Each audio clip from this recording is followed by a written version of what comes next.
everyone. All right, so I'm going to go over what we are doing today and what we did yesterday. So on Wednesday, which was yesterday, going down, we had finished up our reading map test. So if you were absent, there'll be a makeup day where you can do that. And then I posted the video for EduSmart. So if you go into Google Classroom, go to week 18, videos, EduSmart right here. There is a link there of the video, and the pauses are because we were taking notes. So when you come back to school and you get your take-home folder, there's a sheet in there that has the EduSmart notes, and so you'll need to go back to this video and you can get that there. And then, all right, so we did the note-taking guide. And then the learning objective, today I will explain characteristics of an argumentative text. So we went over, there's anchor charts you can click on here to look at what an argumentative text is. And then on here, this video right here where it says argumentative text presentation, that's a video I took going over. So you can click there. And then all of these are links. And here's the video link again. And here's the link for the presentation if you want to just open just that. So all that's been already recorded. And then writing, you'll get that when you come back. And let me go over what we did so then you can go back and watch this and fill it in. Grab my paper.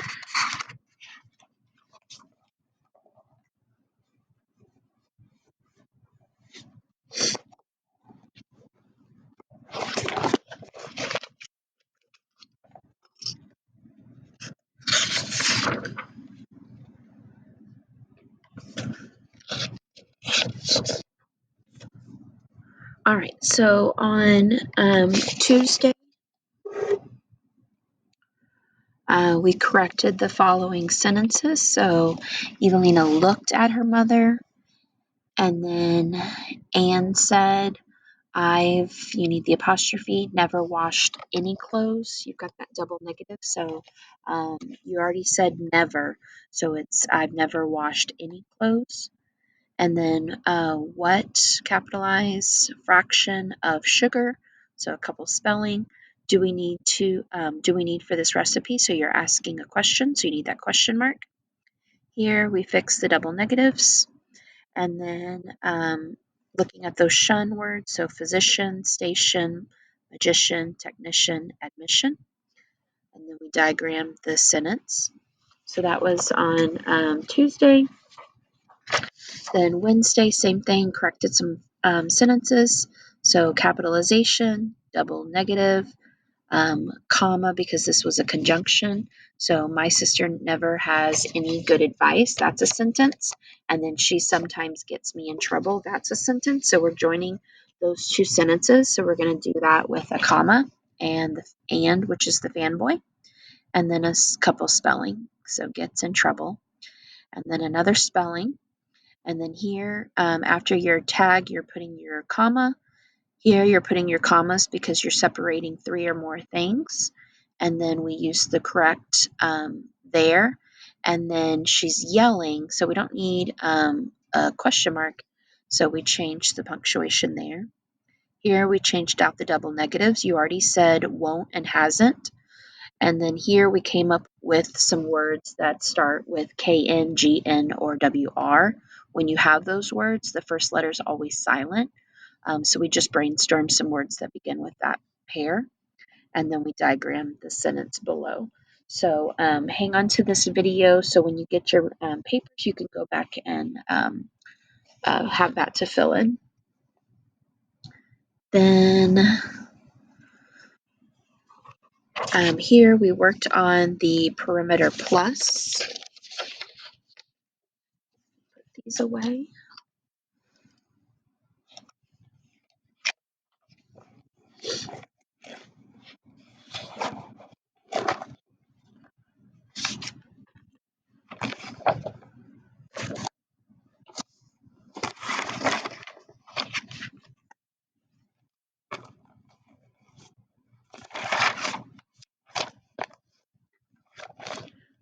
All right, sorry, getting myself organized here. All right, so here, this you can either print out from home or you can wait till it's picked up at school, but we worked on this. So perimeter, we went around, added up all the sides. Here, you've got this bulletin board. We needed to take the measurements and add them to the shape, and then it's asking for perimeter, so we had to add them all up. Here you've got a rectangle that is 12 inches long and 7, so it only gave you the 7, so go ahead and add in the 12. And then an equilateral triangle, and it has a side length of 9. So you know if it's equilateral, all the sides are going to be the same, so 9, 9, and 9. So then you're going to find the perimeter of the rectangle, so you've got to add up all the sides, and then the triangle, add up all the sides, and then when it says the combined, you'll just take the perimeter for the rectangle, perimeter of the triangle, and then just combine those. So add them up. Then here, this one worked a little bit backwards because it's saying the combined perimeter of a rectangle and triangle is 84 inches. So let's do this one together because it's a little bit backwards than the other.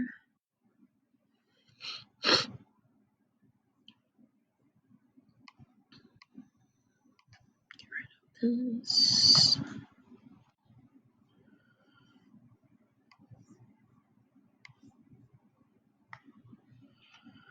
All right, so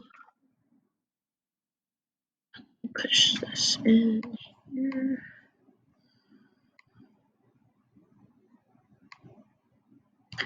All right.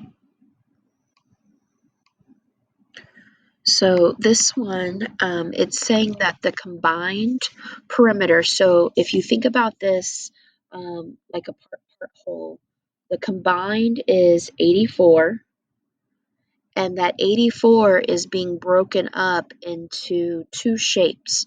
So part of it is the rectangle, and part of it is the triangle.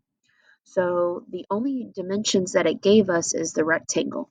So we can go ahead and go find the perimeter of the rectangle. So if this is 11 inches, I know that this is 11 inches. And if this is 7 inches, I know that the opposite is 7 inches. And 7 and 7 is 14. And 11 and 11 is 22. So when I add up all the sides, I get 36. The rectangle is 36.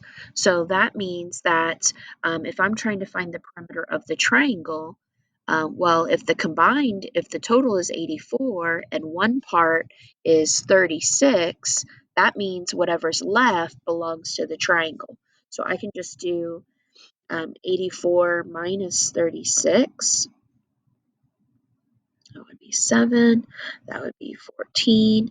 And I get 8 and a 4. So 48 would be my perimeter for my triangle.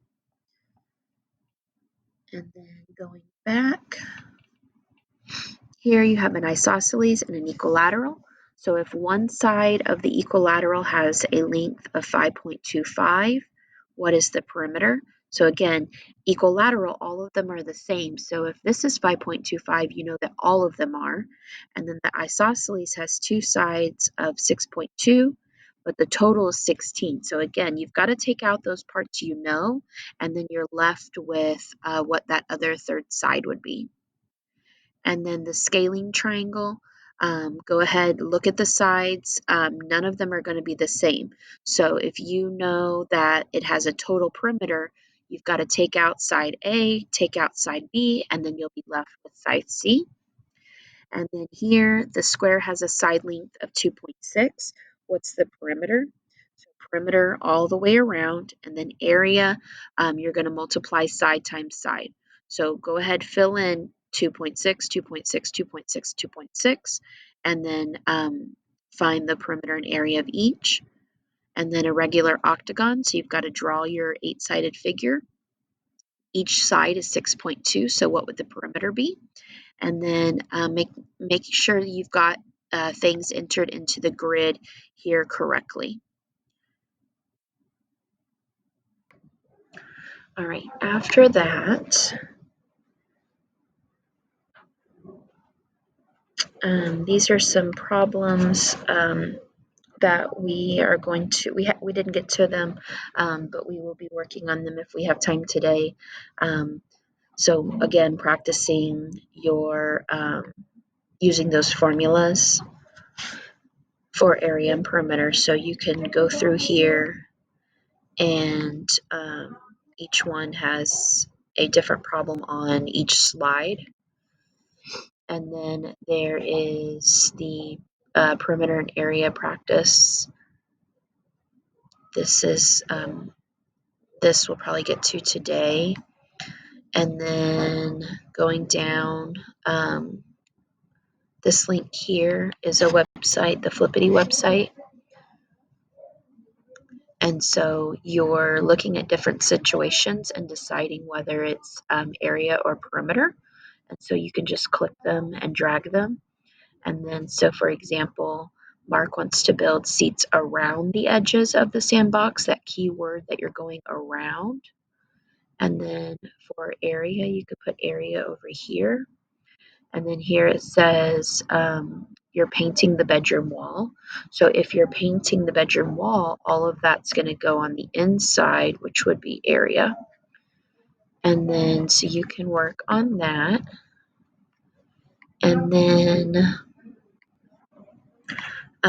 in social studies, if you go to your launch pad, and if you can get into social studies weekly, we read Congress, Remember Your Manners. And then there's a video. You can click the link here for a video. And then you have things on your choice board down here. Then for today, we're doing our map testing for math.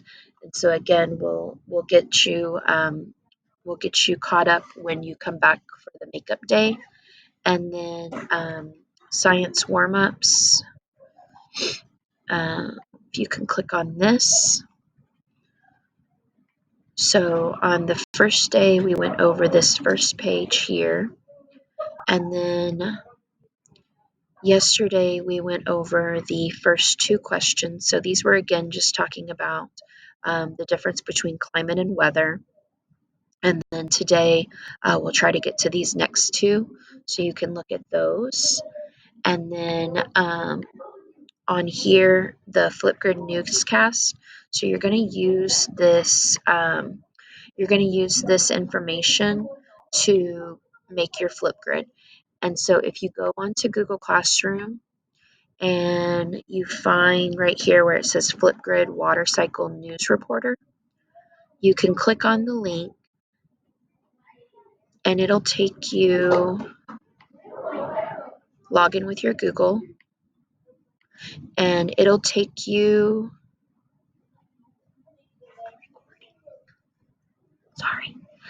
it'll take you to the link here. So you click on that, and then here's that attachment again, so you can read that, and then you're going to add your response. So you're going to pretend like you're a newscaster and you're describing the events in the water cycle.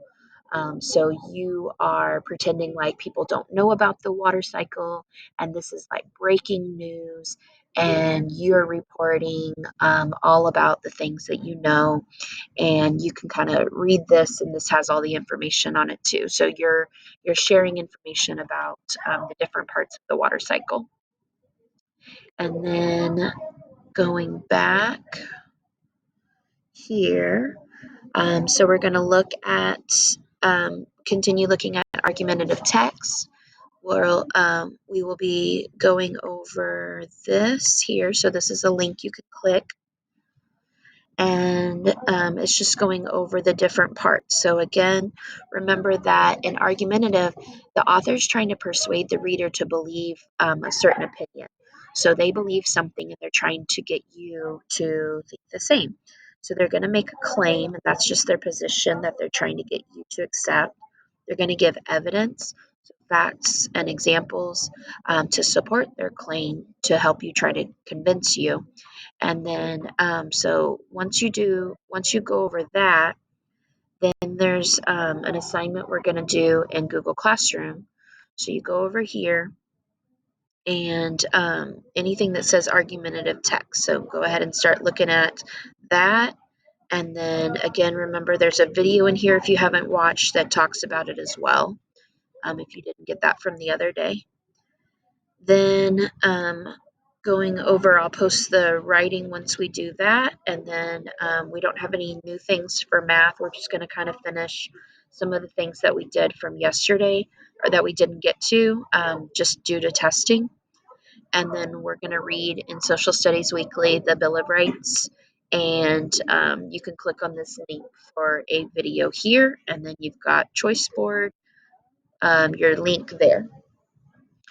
So go ahead and look at those links and go ahead and do what you can. And thanks for watching. Let me know if you have any questions.